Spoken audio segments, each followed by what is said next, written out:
Welcome to Supernatural Stocks on Moneyweb with your host, the Finance Ghost. This is your weekly fix of equity analysis designed for stock pickers. Whether local or international, you can expect a mix of news and my ideas about what I'm seeing in the markets. It's been a busy month for news in the retail sector. We had heavy hitter Shoprite. They reminded us what a great retailer looks like. We had Spar. They reminded us what a shocking deal looks like. Truly, that Poland disaster needs to be top of mind for every independent board member for the rest of time at any listed company, so they can actually ask the right questions about whether a company should be doing a deal, not just whether it can. Woolworths, well, they are struggling in Australia once more and their fashion beauty home story has stalled, which makes me wonder why I'm seeing headlines like the group experimenting with opening a restaurant and talking about building a food services business. I can't decide whether they are trying to compete with famous brands here or Bidcorp, but either way, I think they should really just be getting the basics right in fashion beauty home. Over at the Foschini Group, they are not delivering great growth at the moment, but at least they have focused on margin, with important additional context to recent numbers being that the base period included a major inventory clearance, hence why turnover was a tougher base for comparison and margin was an easier base. Then we have Truworths, where Truworths Africa, the bulk of which is South Africa, saw trading margins fall dramatically as sales came under pressure and gross margin dipped. The UK business saved their result in this period, which honestly is not something you'll hear too often about South African retailers. The common thread here, literally, is that these are apparel businesses, and a bit of homeware of course, and they are having a tricky time at the moment. Having said that, you do need to be really careful in terms of which reporting periods you're looking at. For example, Truworths has reported for the 52 weeks to 30 June, which is a long period and a completely different base effect to the update we got from the Foschini Group, which only covers the 21 weeks to 24 August. As another example, back in July, Mr. Price released numbers that were not exciting on a like-for-like basis at all. Yet a comment in those numbers that June sales saw an acceleration was good enough for the market to get very excited. Although I felt it was an interesting short opportunity at the time, and I think there are still good reasons for believing that, the market felt very differently and pushed the share price higher. If you are going to dabble in short positions, learning to use modest position sizing is important. It's also critical to be willing to get out of the way of the market in case your view is different to what others are seeing.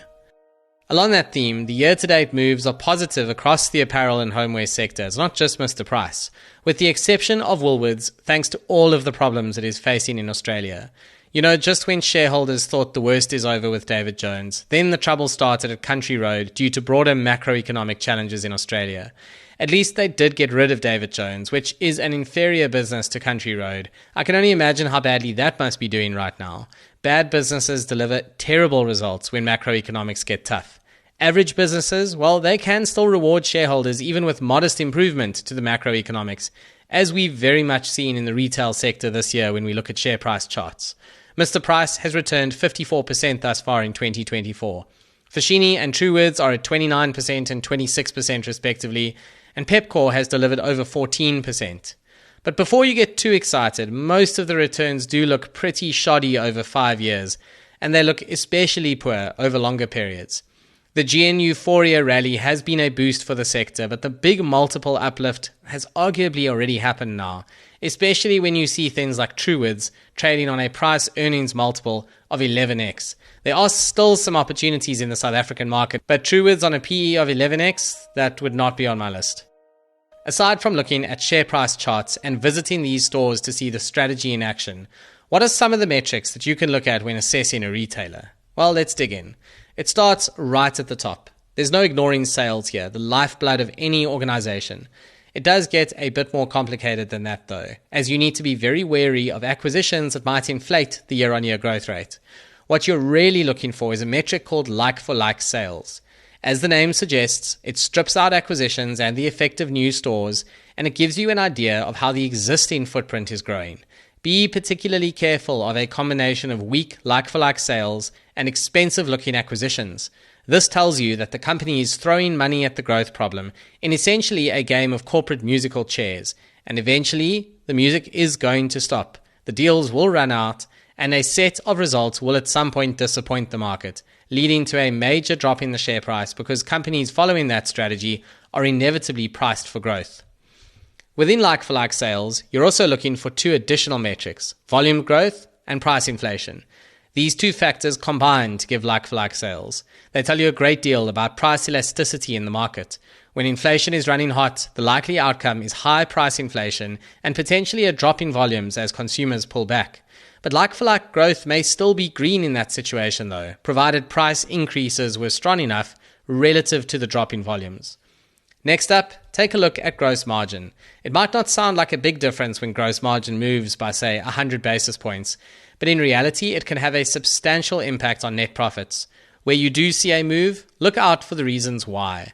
Did they achieve supply chain efficiencies, or were there issues in supply chain taking things the other way? What about promotional activity? Did they get the stock strategy wrong and therefore need to clear inventory at a discount, negatively impacting gross margin? And how about underlying product mix, especially for groups with different retail formats that operate at structurally different margins? Operating expenses are up next, but there is a frustrating caveat that lease costs are no longer to be found there, thanks to what I think is a very unhelpful change to accounting rules a couple of years ago. The lease costs are now shown as finance costs. When you see operating expenses growth, just remember that it excludes leases. They should disclose operating expense growth on a like-for-like basis as well.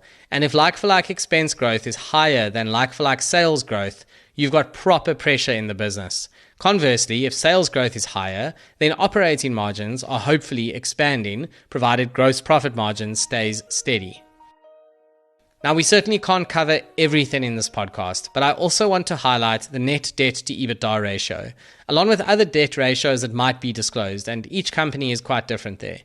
When retailers run into tough times, you'll first see it come through in working capital as those ratios deteriorate. For example, more inventory getting stuck on the shelves rather than sold. But if things get really bad, you'll see long-term borrowings on the balance sheet start to tick up. Now that is proper danger zone, because retailers don't go bankrupt unless they have debt. If a balance sheet becomes unmanageable, the likely outcome is a rights issue, just like we've seen this year at Pick n Pay. You don't want to be on the wrong side of one of those. I do hope this helps you in making more sense of the retailer updates as and when they come through, as this is a vibrant part of our local market. As I often say on various platforms, I really wish there was a retail ETF that would give a snapshot view of how the sector is performing. But for that to be a reality, we would need the JSE to create a retailer index. I guess one can only live in hope. There's no such thing as an opportunity without risk, and these are merely my opinions on the stocks covered herein. Make sure that you do your own research, form your own views on the market when doing anything in your portfolio. Nothing in supernatural stocks should be taken as advice.